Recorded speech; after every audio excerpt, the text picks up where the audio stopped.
सुप्रभात विद्यार्थियों, आप सभी कैसे हो। मैं आशा करती हूँ कि आप सब ठीक ठाक होंगे। तो विद्यार्थियों, हम विभास की डायरी के पन्ने के बारे में पढ़ रहे थे।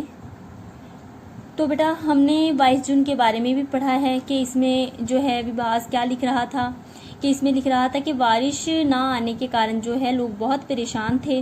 वो सोच रहे थे कि इस बार भी कहीं सूखा ना पड़ जाए। उसके बाद में है 22 जुलाई की बात की गई है। इसमें क्या सूर्य ग्रहण पड़ा था, जिससे वो टेलीविज़न देख रहा था, जिसमें कुछ अंधविश्वासी लोग जो थे अपने बच्चों को ज़मीन के नीचे गाड़ कर रखा था।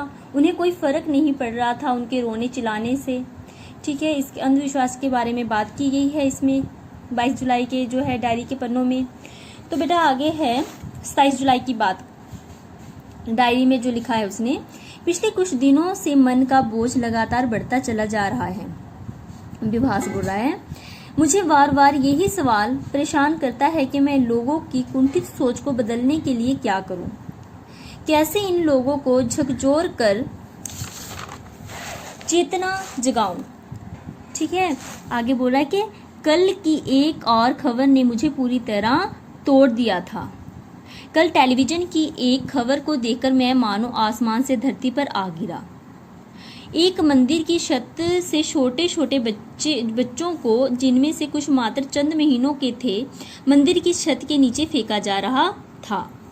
नीचे कुछ व्यक्ति जो थे एक चादर लिए खड़े जरूर थे, पर इतनी ऊंचाई से नन्ही नन्ही जानों को केवल इसलिए फेंका जाना कि उनके माता पिता ने मंदिर में आकर संतान पाने की मन्नत मांगी थी। मन की मुराद पूरे होने पर अपना धन्यवाद देने की ये परंपरा जो जाने कब से चली आ रही थी, उसे वे अंधविश्वासी माता पिता निभा रहे थे। उन्हें इस बात की चिंता भी नहीं थी कि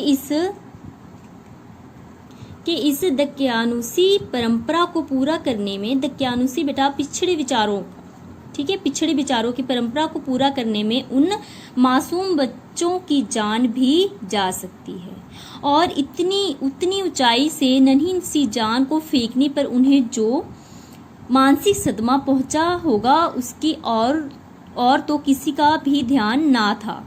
पर इस प्रकार के समाचारों से मैं जो पूरी तरह से बिखर गया हूँ। विभास अपनी डायरी में लिख रहा है कि इस तरह समाचार सुनकर तो मैं पूरी तरह से बिखर गया हूँ।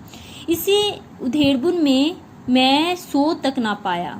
ठीक है, इस उधेड़बुन में मतलब ऐसे समाचारों को सुनकर क्या वो सो भी नहीं पाया था। आगे लिख रहा है बेटा, आज विद्यालय की बाल सभा में मैंने अंधविश्वास का मुद्दा उठाया। ठीक है, क्या लिख रहा है कि आज विद्यालय की बाल सभा में मैंने जो है अंधविश्वास का मुद्दा उठाया।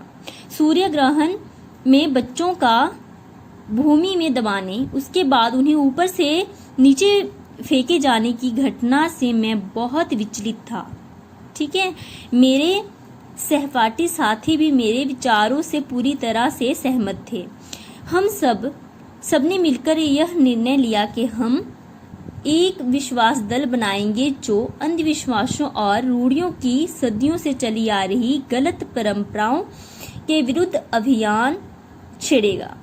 ठीक है बेटा, अंधविश्वास को जड़ से समाप्त करने के लिए हमने विभिन्न योजनाएं बनाने का निर्णय लिया, ताकि हम लोगों की वैज्ञानिक सोच को जागृत कर सके तथा गलत रूढ़िवादी परंपराओं का त्याग करने के लिए उनसे आग्रह कर सकें। ठीक है बेटा, रूढ़िवादी बहुत पिछड़े विचारों का, मतलब कि पहले से रीति रिवाज जो चले आ रहे हैं वो उसको खत्म करने का सोच को जागृत कर सके तथा गलत रूढ़िवादी परंपराओं का त्याग करने के लिए उनसे आग्रह कर सकें।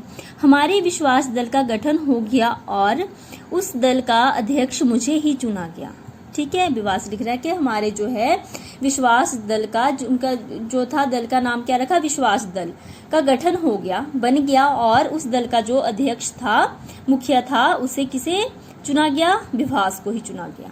आगे वो लिख रहा है कि हमने कई योजनाएं आज ही बना ली, जिनमें हम जनसाधारण तक पहुंचाने का प्रयास करेंगे और उन्हें सचेत करेंगे। छुट्टी के दिनों में हम प्रत्येक मोहल्ले में जाकर लोगों से बातचीत करेंगे। अंधविश्वासों को समाप्त करने के लिए हम नुक्कड़ नाटक करेंगे, प्रभात फेरियां लगाएंगे और जागरूकता के गीत गाएंगे। इतना ही नहीं, हम बच्चे मिलकर अपना एक अखबार भी निकालेंगे। ठीक है, विवास बोल रहा है कि हम इतना ही नहीं करेंगे, हम क्या निकालेंगे, हम सब बच्चे मिलकर अखबार भी निकालेंगे जो लोगों को जागृत कर सके, जिसका नाम होगा विश्वास। ठीक है, अखबार का नाम क्या उन्होंने बोला है कि जिसका नाम विश्वास होगा। हम लेख कथा कहानियों कविताओं के माध्यम से जनमानस को जागरूक करने का पूरा प्रयास करेंगे।